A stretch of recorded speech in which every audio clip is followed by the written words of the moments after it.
Okay, welcome to WhizGirls Academy, Super Secret Agent Trainees. Today we have a super special guest, Master Trainer Dominique Wu. She's going to share her journey with us, and we get to ask questions at the end. So please, be patient with us until we go through her life journey and all of her passions and childhood and everything up until now. And we're super excited to have her. So thank you so much, Dominic, for sharing your journey with us. And why don't you tell us about your childhood first?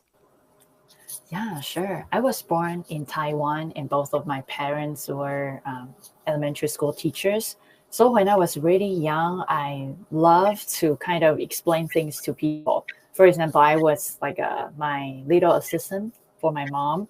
My mom was teaching like first grade or third grade. Sometimes it depends on the school's arrangement. So I happened to start teaching because my mom always said that, oh, that student doesn't know something, go and help.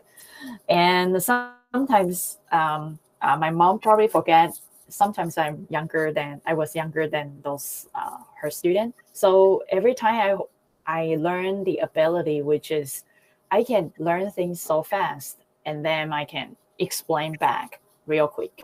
And by doing that, I pretty much imprinted all the knowledge in my brain. So it's kind of like a one of something that when I was young, I was keeping building on.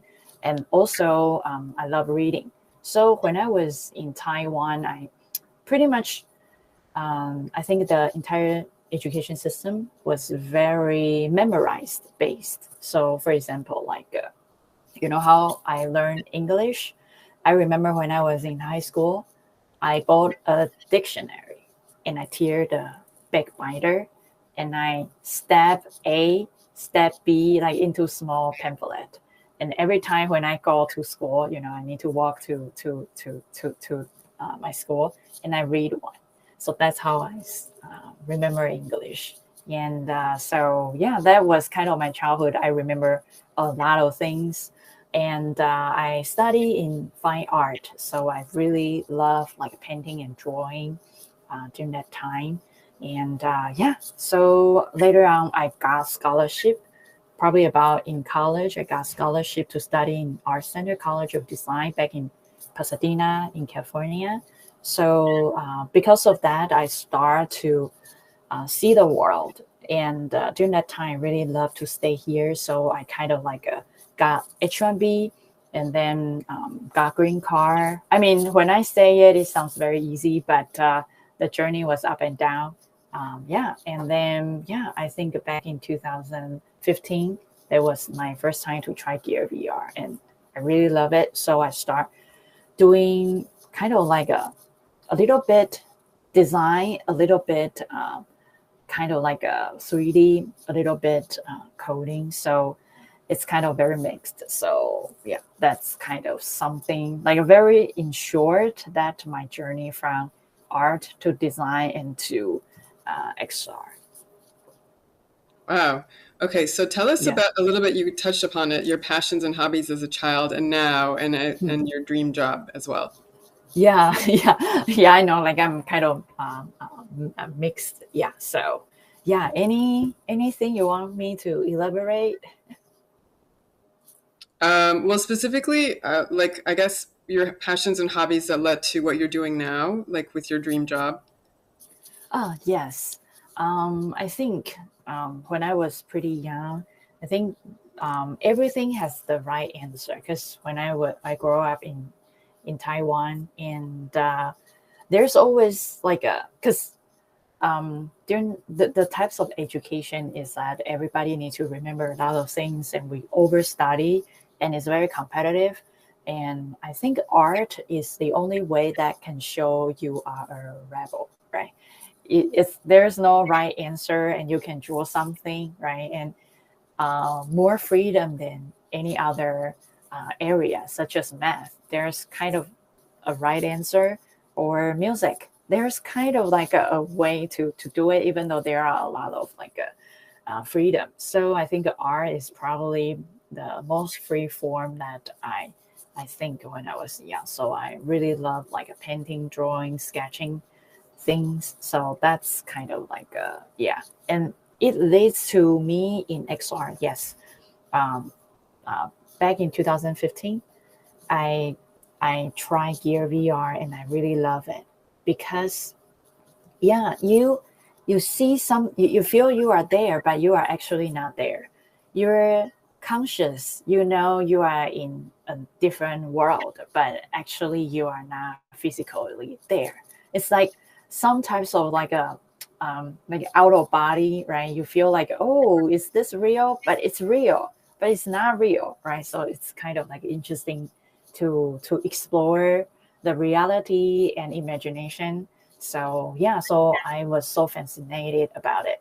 And I can tell you I'm not like a fascinating about coding. However, because I love it so much, I just want to see the result.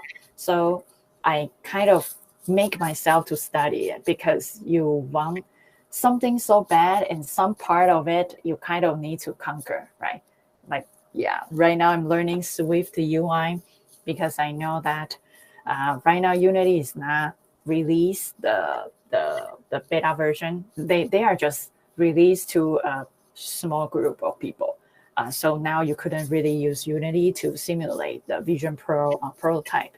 So I think the best way just to learn new language. And I think by right now, so far, I've been learning Swift UI for a week, and I think I can pretty much knock out the majority of the interface. So I can pretty much do a lot of interesting storytelling inside Vision Pro or So that's kind of like my childhood things and related to my real life. Right now. All right, so it's a good thing that you brought that up. So a couple things. One is, did you ever hear about STEM growing up, and when did you hear about that? And then tell us what Swift is for some secret agents that don't know, and then Unity as well. So tell us about those. Okay, so Unity is a game engine at the beginning. So in Unity, it's like imagine it's a super giant game engine. You can create so many things. For example, you can create 2D games, 3D games, cinema. People use Unity to construct different things post-production, right? Or also like whatever you can think. And also industry, for example, you can use HoloLens to kind of help your workers to work efficient. It's like the spatial computing. And there are two types of game engine right now. The big one is Unreal. Unreal is the AAA games, such as like I play, I don't know, Fortnite. Those types of like a super final, like the lighting, everything so realistic. AAA games using Unreal because Unreal is targeting or focus more on the art part, and Unity is at the beginning was targeting a mobile app. So Unity has a very nice big community, and whatever you want to build, you can just ask online, and it's usually have a huge a supporting system is really good, and XR. Start with like Unity has a lot of XR support. At the beginning was like an AR foundation, right? Vuforia, and later on starts with like a more established like MRTK, it's MRTK is more like Microsoft interaction tools. So using that, you can develop a lot of HoloLens. For those who don't know HoloLens, it's that you wear it, and people usually it's like a 3,000 or 4,000 per one headset, and you can do a lot of things. And usually for industrial kind of like a worker, and it's usually for companies. So that's Microsoft HoloLens. And then Microsoft. You mentioned XR. So tell us what XR is and the differences between XR, MR, AR, and VR. XR is extended reality. Imagine you are a superwoman. You are a Superman, right? You can, when you see things, you see more. When you hear things, you hear more. When you feel things, you feel more. When you touch things, you touch more. It's like extend your sense, extend your capability. So imagine the entire world is painted with data, right? So for example, like there are a lot of data in this invisible air, right? So for example, why your iPhone, why you can call people is because the data transmitted inside this area, but you couldn't see the data is transmitting, right? Because your phone is catching that. However, extended reality means that there are so many data in this space, but you couldn't see it. By wearing the headset, you can kind of connect with the kind of like the world. It's more like an AR. AR is more like you capture the data in real time inside this space. So imagine XR is a big umbrella, extended. Anything you see something and beyond your vision, or you think things, you kind of feel like you are more powerful than you are by that device or by something that give you more power. It's like that thing is extended your reality, like AR, VR, right? When you wear VR headset, you see another reality. When you use AR, you capture the data in this world, real updating, right? And you capture it and it forms to a 3D object or some other information, some games, but it's all catch from the life changing or updating data. So extended reality is a big umbrella. AR is more like the world is painted with data and you use your device to catch the kind of like a data keep changing. You just catch it. And VR is that you create an immersive environment for people, for yourself to get in, right? For example, like the originally concept for VR was that long time ago, like our ancestor worship animals or draw some some animals inside the cave, right, and worship it. They immerse themselves inside that, and they feel like wow, like their goal will become true, and later on it becomes a cathedral, right?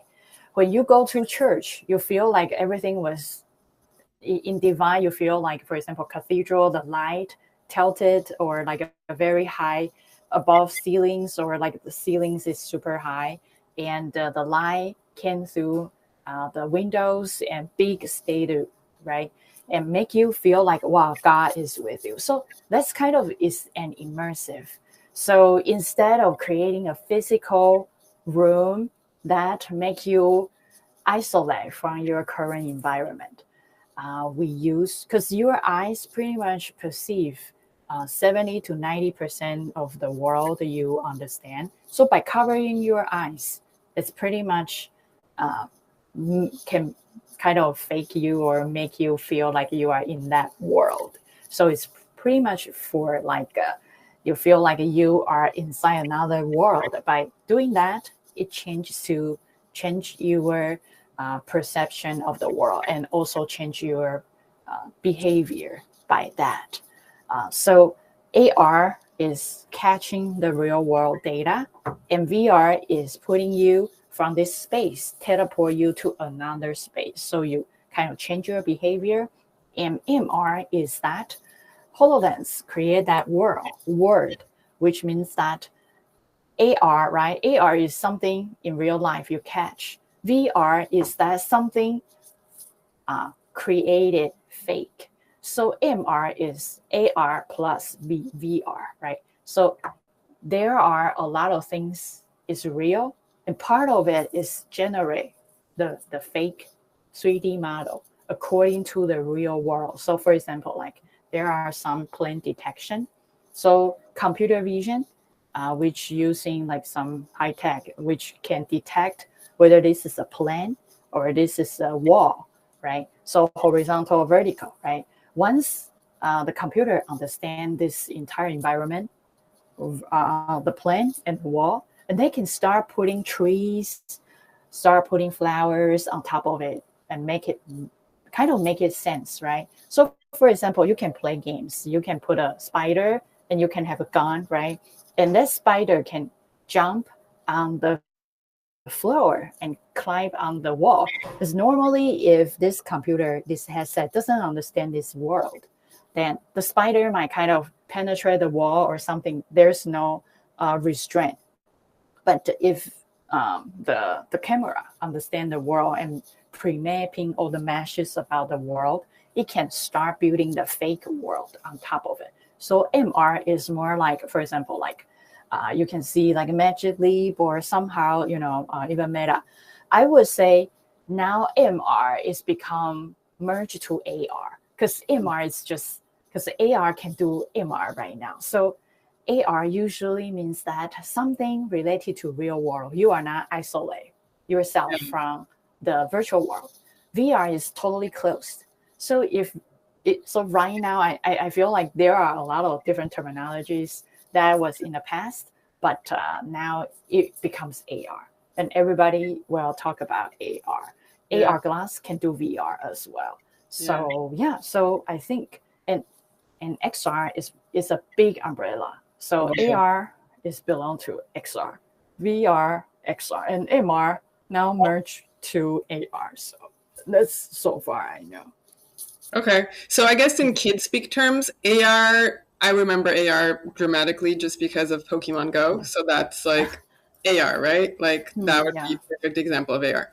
So then the next one would be VR. And I don't think there's any kids games in VR, although there was that whale at the school that showed up when they had, that was more, I guess, Magic Leap style. Like it was like this, those kids in the gymnasium, they were in the basketball gym, and then this huge whale would come in with the water and all the things. Oh, it's like Magic Leap, I guess. So that's MR.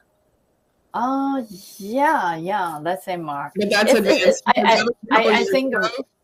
Yeah, right now MR is so AR. So that it's AR has the MR. Okay. Yeah, so MR it feels like people just like put it under AR, so you can just say AR. Okay. It's fine. Yeah. So then VR, I don't know, like that's what I'm trying to figure out for kids. I don't know if you know this either. Like what would be a good like example of VR for kids? Would it be something that Roblox is doing like with Paris Hilton now? Is that like more of like a metaverse type of situation? Like that's a whole nother thing. Like, I think for VR, as far as I know, that Roblox you can get the beta app in MetaQuest store. So which means that Roblox has games in VRs right now. So you can kind of like get a lot of like a Roblox game, but I think it's probably in the beta mode. Got it. So I would say that now the headset was not, because I would say that we don't like motion sickness. Right. And for myself, I couldn't wear a VR headset or, I have Quest Pro. I couldn't wear it over 45 minutes. Right. I'm like 10 minutes. So I have Gear VR and like no more than 10 minutes I can't do. Yeah. Yeah, because that thing is just, and I will have a lot of like the imprinted. Yeah. So first, the headset is too expensive. Second is that it's too heavy. And third is that the experience, for example, like the experience is related to frame rate latency. For example, your Wi-Fi was not great. And somehow, for example, if you play some games, your controller and your headset, it requires like a Wi-Fi to sync. And one time I played Dart, right? And Dart, when you shoot, you need to be very fast. It's just like the normal way to do it. But every time when I play that game, when I put it too fast, my hand just like tingling here with the Dart. And it's not like even detect because the frame rate is too slow and Wi-Fi couldn't really sync well. So it's very hard to play a game seamlessly just because our technology, the frame rate, everything is so latency. And also a lot of people, a lot of free games free VR games, they are, the reason why it's free because people feel not comfortable to put price, which means that it's pretty much the inexperienced designer or developer to put on it and just for people to test out. And because before I worked for Meta in the past, we do find out that a lot of people's first experience was those inexperienced VR game, which makes them so sick and they won't touch it anymore. So that's why Meta has a app lab. So if somebody go to your app and find out, oh, this app was not ready, they will put on the lab app.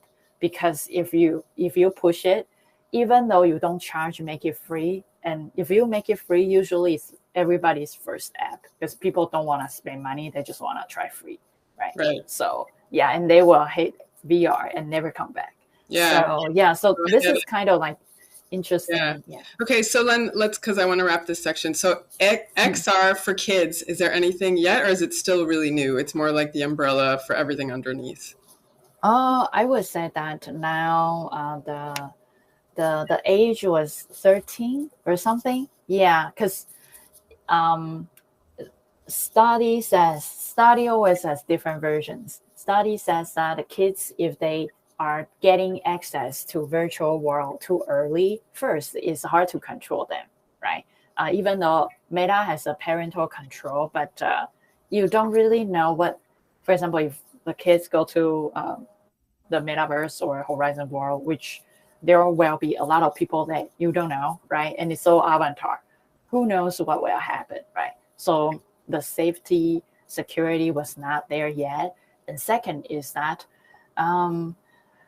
people who are too young, if they start getting kind of confused about the imaginary world and the real world, it might not good for their development. But it was just like previously people kind of don't want kids to get access too early. But, big company always want to get the younger generation to hooked, right? Yeah. So you can see like the age is start going down if Roblox is joining.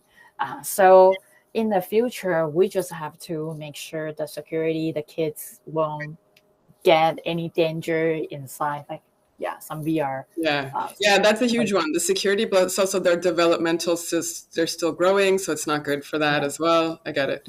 Okay, let's go back to the question about STEM because that's important. That's why we're here technically. So when did you hear about that word STEM and did it affect you at all? Okay, I can tell you like my mom, I grew up in a very traditional family. And my mom's goal, because my mom is a elementary school teacher, her goal is make me a fine art teacher, teaching in high school. That's her ideal like a setting.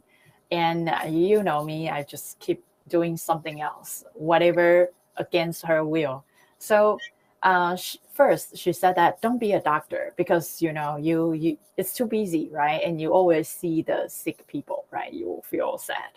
And my mom doesn't want me to be kind of like a scientist or a computer program because she said that, oh, those are guys doing. And, like you just look at the computer and there's no life.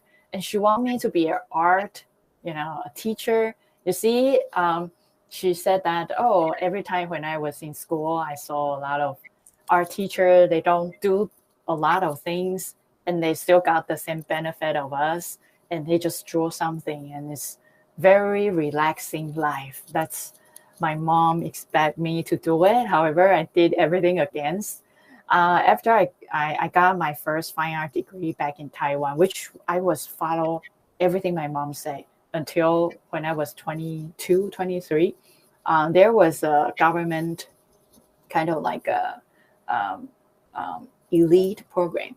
They will provide scholarship for people who get in the top 3 in the national world. It's a competition, and they will send them, give them like all the fees included, send them to abroad to study. So and I think the scholarship. I think I appreciate the scholarship opportunity. So I got the chance to study abroad. in art center. During that time, my mom didn't want me to work for agency or advertisement. She said that, a lot of stress, right? You need to come up with ideas. No. But art center, if you know art center, is like a hell. Like you just keep working, and sometimes you just sleep on the lab. Definitely. So that was so that kind of was like my kind of like my first rebel time was doing something that my mom doesn't want me to do. And later on, I tried Gear VR back in 2015. I started joining Game Jam, but during that time, I was still doing graphics for game. Like everybody asked me for graphics, and I start to see the coding or do more math is because I saw a lot of game developers. They use like a coding C#, and I create a cat character, and that cat has a life, can talk, can walk, and I was like, wow, this is so cool. The 2D art is just that layer, but by adding some code, by learning Unity, you can make the entire simulation. And before I even think maybe God or creator is a game developer, and everybody is a prefab variant, which is, you create some 3D and you can kind of duplicate it, but you change some parameters. So I think start with the Gear VR and join a bunch of game jam or hackathons. That was the first time that I learned. I not STEM this word, but the more like coding, math, and all those like engineering, all those fun stuff. Got it. Okay, so tell us a little bit, because you touched upon it, your journey from the concept and graphic designer to the UI UX expert, and now to the founder. And if you have any pictures you want to show us, please feel free to share. Oh yeah, I mean, I share with you on the email thread. Do you want me to pull that email or? Yeah, if you want to, it's okay. If you don't have it, it's okay too. Oh, okay. Yeah. Let me pull this. Give me a sec. So tell us, you started basically as a concept and graphic designer, and then you went to UI UX, which is user experience, user interface. Yes. Give me a sec. Let me share it. Can you see my screen? Yes. Okay. Those are like in the past that I was doing some interesting character, and I also had like oil painting. I paint a lot of like when I was in Taiwan, I paint a lot of really, I would say, realistic oil painting. But when I came to America, because I haven't really documented anything when I was in Taiwan. So everything in Taiwan was all there. But those are kind of like closer to when I came here. I still like to doodling stuff. So it's kind of like some interesting stuff. There are more, but those are kind of one of the picture. And later on, I went to art center.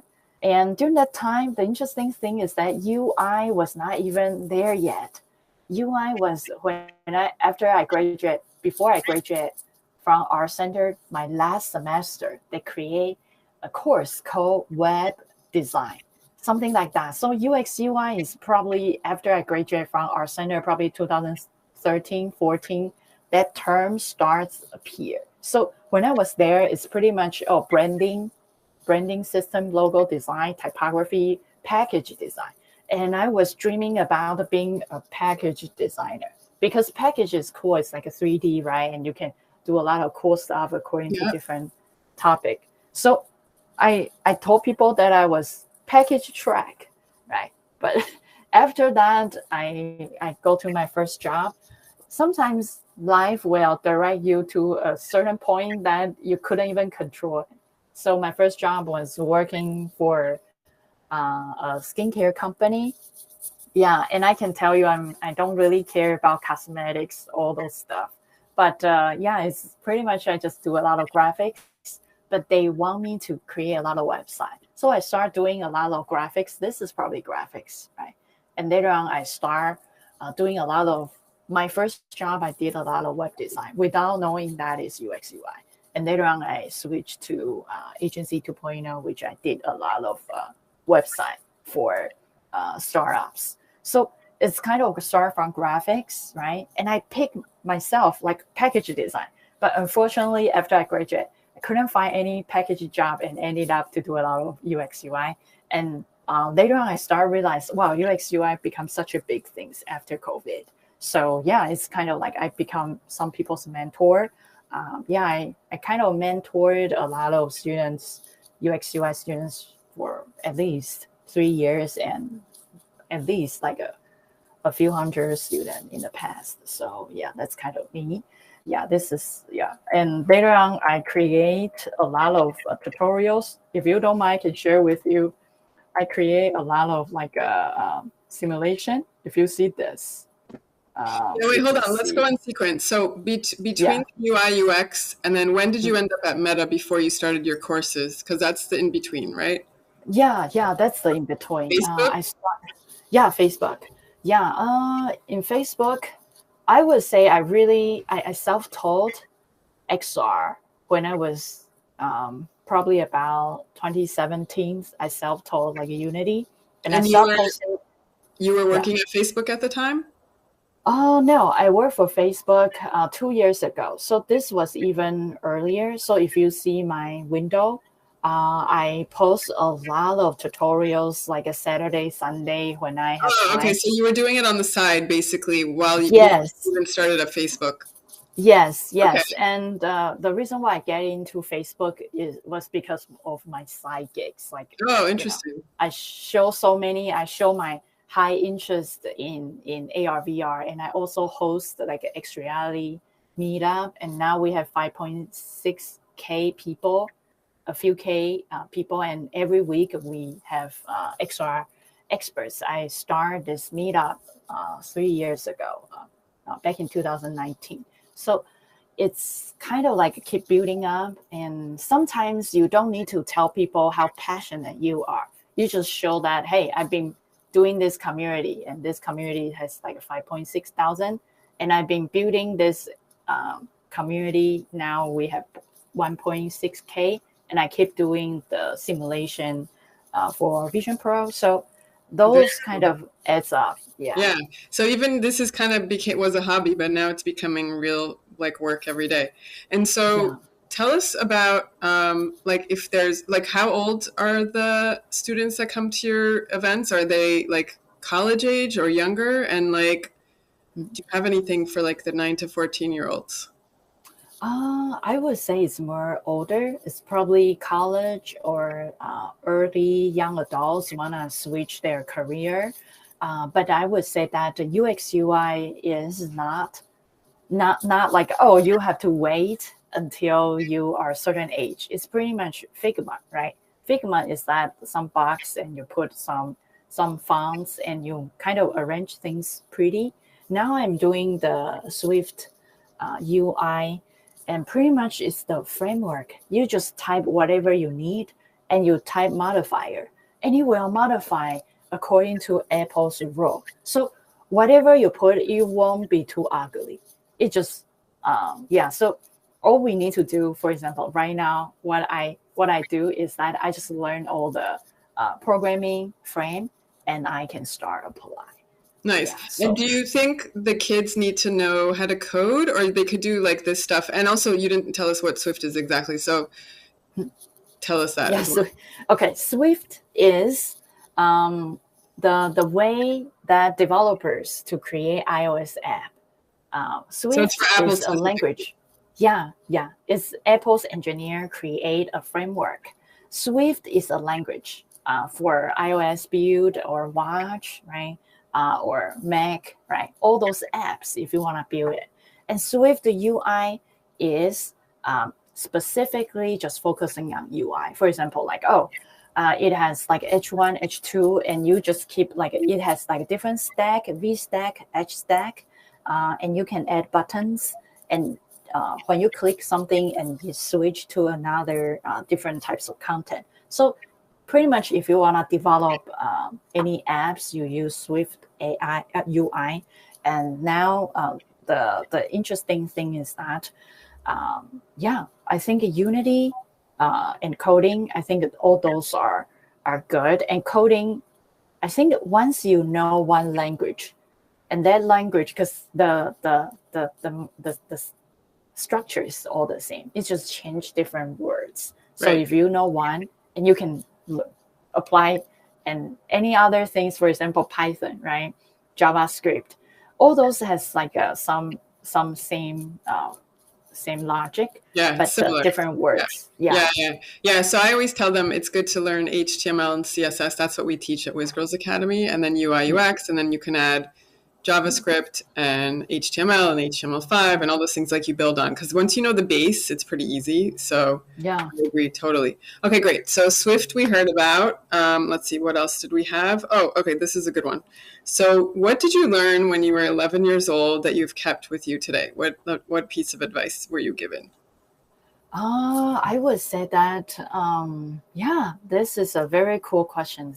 When I was young, like 11 years old, I think I love to kind of to explore the world, and I always like to kind of questioning the right answer. For example, I remember one time I have a science test, and the reason why I didn't get 100, the full score, right, the best score, I got the wrong answer for one, but I was trying to argue it, and now I believe myself. My teacher was probably not right. It's that the earth. The question was the Earth is the only. The Earth has life only exists on Earth. There's nowhere you can find life in this universe. And then I say wrong. This is wrong. You couldn't have, we are ignorant, so we couldn't say that. There might be something out there. We couldn't, said that. But according to the Taiwanese scientist textbook in elementary during that time, it was yes, life only exists on Earth. And my teacher just told me that, okay, you are wrong, because the textbook said that there's life only exists on Earth. Back when I was like 11, probably that types of age, and I didn't agree. So I think this types of like trying to figure it out what's the truth, and even people tell you do some certain ways, you still questioning and not really following what people telling you to do, kind of like things that personality still carry me to here. Yeah. Okay. So on that note, what advice would you give our aspiring secret agent trainees in the audience?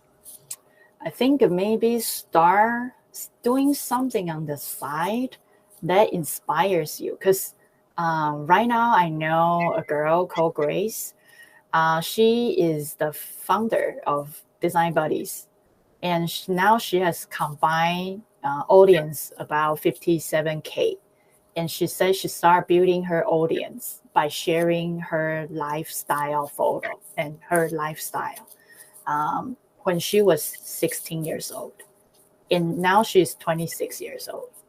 Yeah, and right now she's kind of like an S around, and for people to nominate her as Forbes under 30. So I find out this is so inspiring, because she doesn't have to follow the original route that, oh, you need to find a job working as a junior designer. She also have a junior designer job, but now her impact is so big because a lot of like a UX UI designer is one of the largest UX UI designer kind of like a hub that you can get all the stuff there. So I do think that maybe start young. If you are just 13, maybe start your own, I don't know, YouTube channel, share something you've learned, and start building something, and just on the side, right? And and maybe after 10 years, if you keep doing this, what you like, and you don't have to follow other people's route, like, go to college or something, right? You can do something, and you can become do something that you really love. Yeah. Awesome. Okay. So you make immersive XR experiences. Can you share a story about an XR adventure you created, like going to places using only technology? And that's actually a student question. Oh, so you mean like using XR and you can join some seminars without being there? Is that the question? Or like what? Yeah, I want to learn Let more me read about it again. It says, you make immersive XR experiences. Can you share a story about an XR adventure you created, like going to places using only technology? going to places. What going to places using only technology? What does that mean?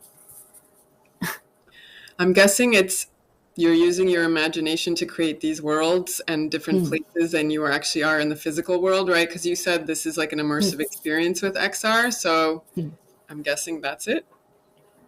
Yeah. Oh, okay. So maybe a journey that I create an XR experience, something like that.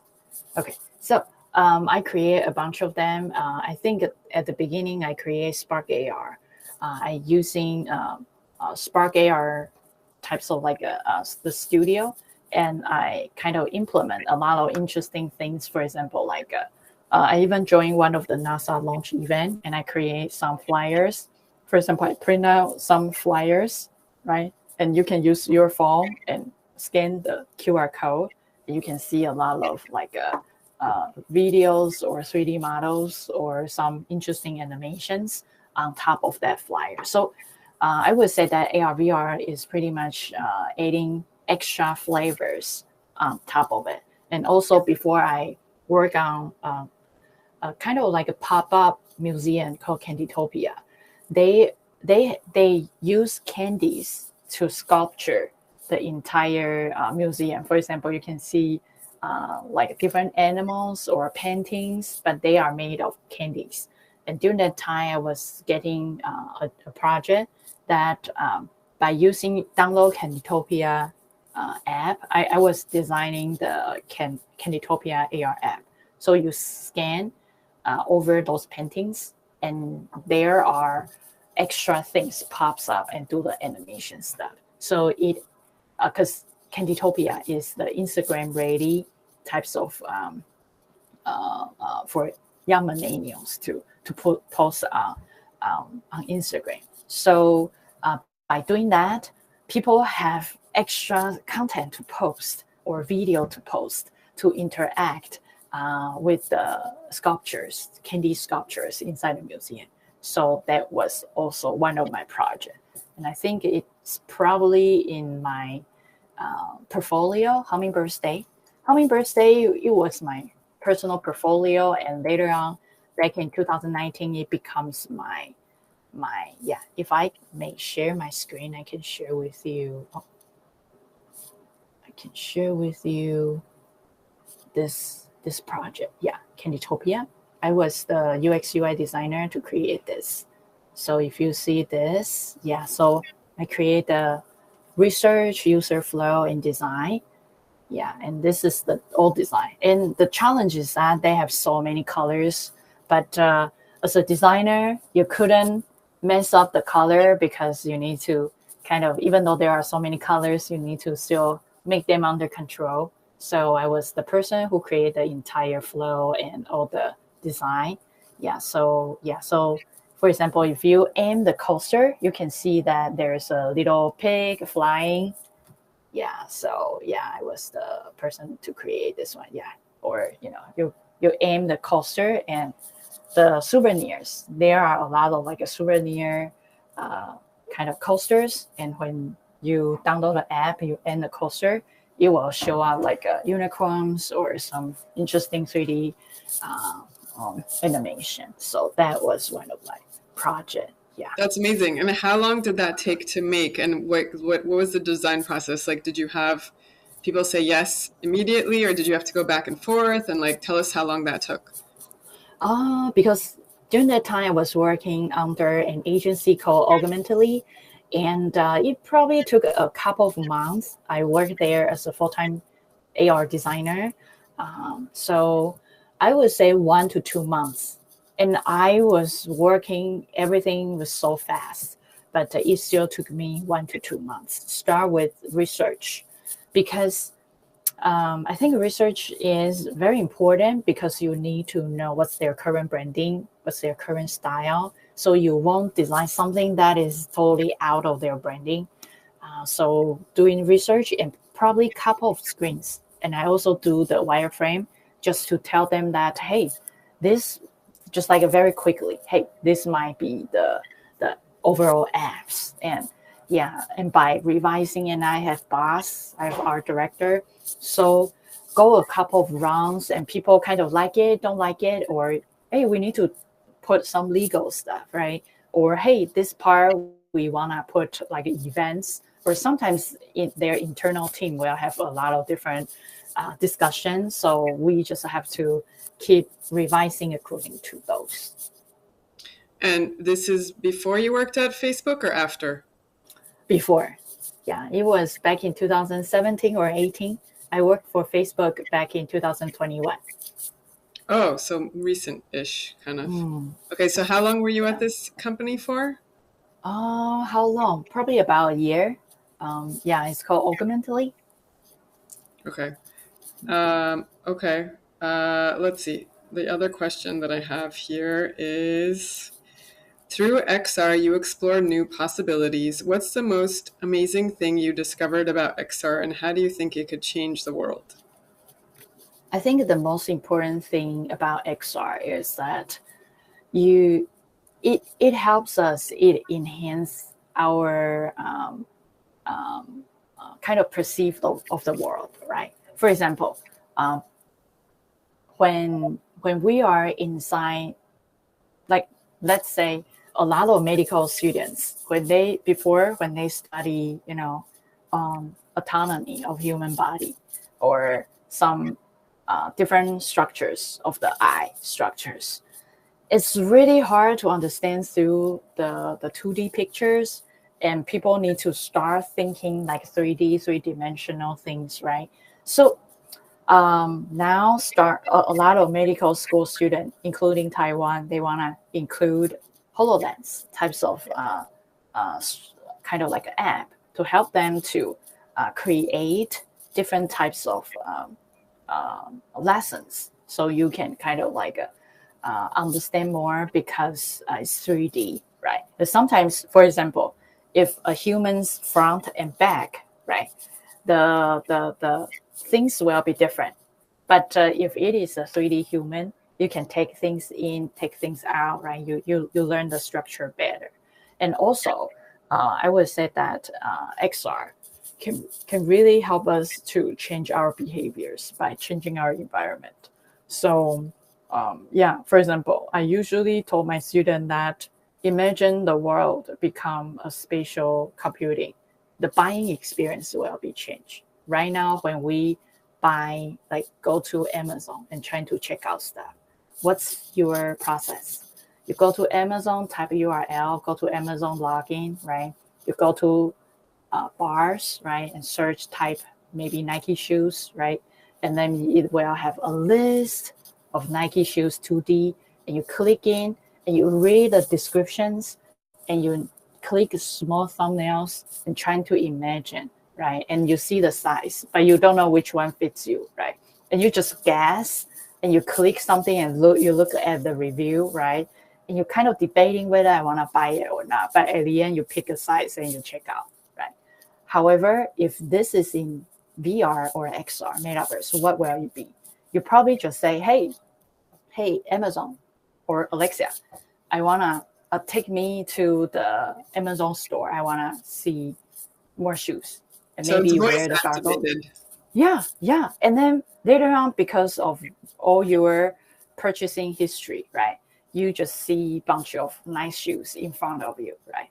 And you take it and you look around, right? And there's no extra thumbnails inside a super small screens. There's no description. You just hold it, you feel it, you look at the texture, right? And maybe you just put on your feet, right? Because if the sensor can sense whole body, right? And you put on your feet and you look at that, oh, it looks great, right?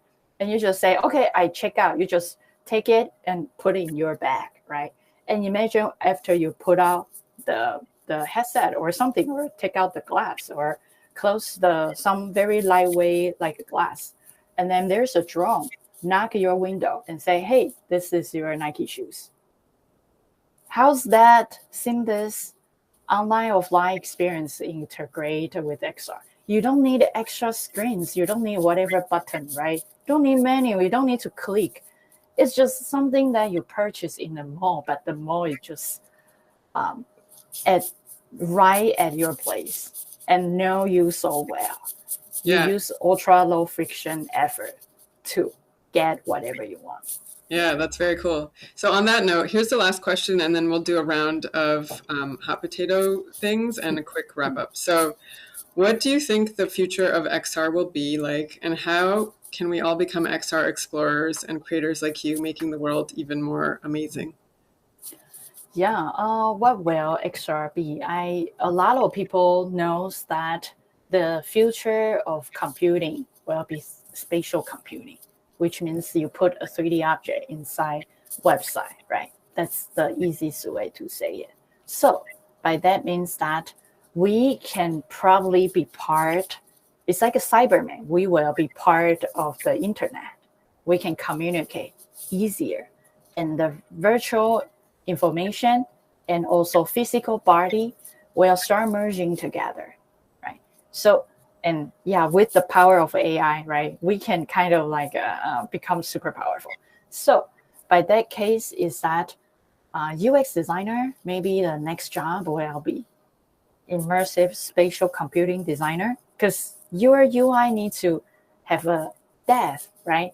You need to think the entire 360, right? The entire space, instead of just thinking that little square, right? For example, when you design phone, everybody just pull out like a little square and try to fill out things, right? But now it's the entire world. It's a storytelling. It's like you go to a theme park, right? Imagine you read a book, right? Versus you go to Disney. You go to a ride, right?